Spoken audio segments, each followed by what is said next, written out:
Deputados contra o Supremo Tribunal Federal.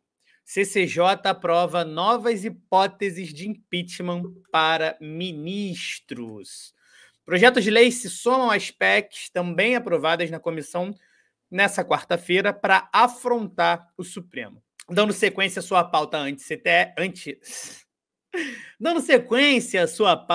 anti-STF, a Comissão de Constituição e Justiça e de Cidadania da Câmara dos Deputados aprovou duas propostas que estabelecem novas possibilidades de impeachment de ministros do Supremo Tribunal Federal.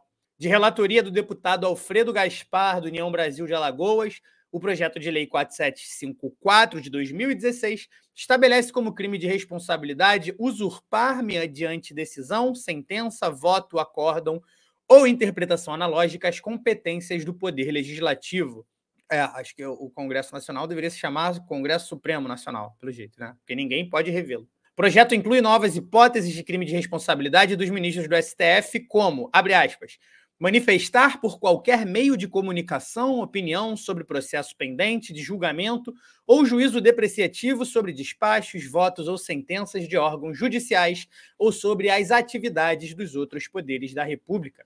Também passam a ser a possibilidade de impedimento para ministros do Supremo valer-se de suas prerrogativas para beneficiar indevidamente a si ou a terceiros, exigir, solicitar, receber ou aceitar promessa de vantagem indevida em razão da função e violar, mediante decisão, sentença, voto, acordo ou interpretação analógica, a imunidade material parlamentar. Gostando do vídeo? Então se inscreve no canal, ativa o sininho e se puder ajuda a gente fazendo o Pix, tá aqui na tela. Pode ser 2, 4, 10, 17 milhões, quanto você puder. Obrigada. A outra proposta é um substitutivo do deputado Gilson Marques, do Novo, de Santa Catarina, ao projeto de lei 658 de 2022 do ex-deputado Paulo Eduardo Martins e foi aprovada por 36 votos a 14, estabelecendo que caberá recurso ao plenário do Senado contra a decisão que rejeitar a denúncia de crime de responsabilidade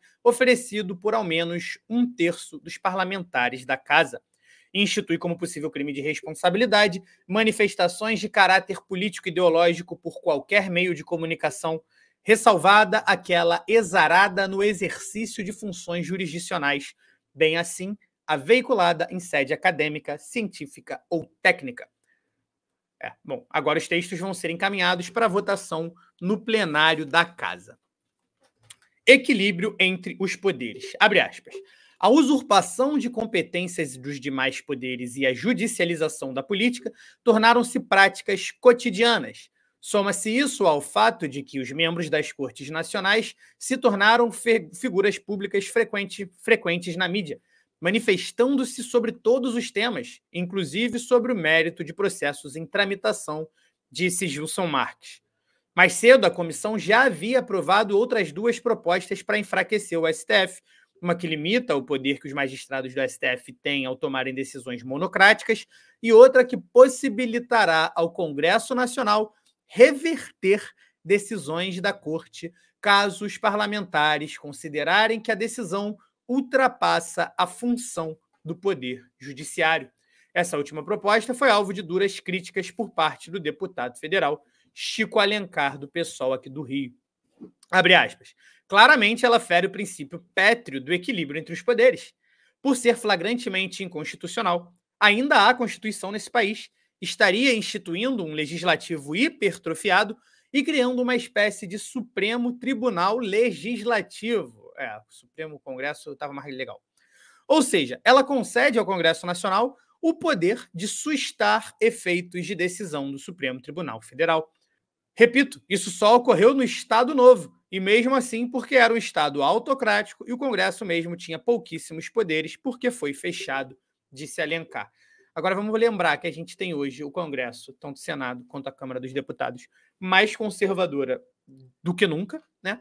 E que agora ela quer, de certa forma, se autorregular, né? Ou, sei lá, cagar na cabeça dos freios e dos contrapesos, podendo até rever decisões do Supremo. Enquanto isso, olha a merda se formando aqui, ó. teremos 54 dos 81 senadores para impeachment de Moraes, diz Flávio Bolsonaro. O senador Flávio Bolsonaro afirmou na quarta-feira, dia 9, ontem, acreditar que em 2027 a direita controlará 54 dos 81 integrantes do Senado, número suficiente para aprovar o impeachment de um ministro do Supremo. Em entrevista à coluna, Flávio disse que o objetivo é afastar o ministro do STF, Alexandre de Moraes, e interromper o que chama de maluquices do magistrado. Sim, alguém com o sobrenome Bolsonaro está falando que o Alexandre de Moraes merece ser impedido porque ele comete maluquices. Abre aspas.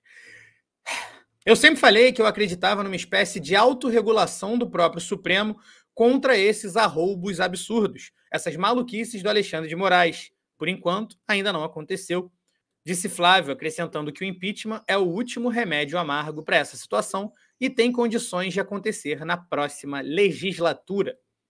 Pelas contas que eu faço, junto com outras pessoas muito experientes na política, a gente tem tudo para atingir o número de largada de 54 dos 81 senadores que vão exercer o mandato a partir de 2027, afirmou Flávio Bolsonaro. Para o senador, o Supremo não conseguiu botar Moraes de volta na caixinha.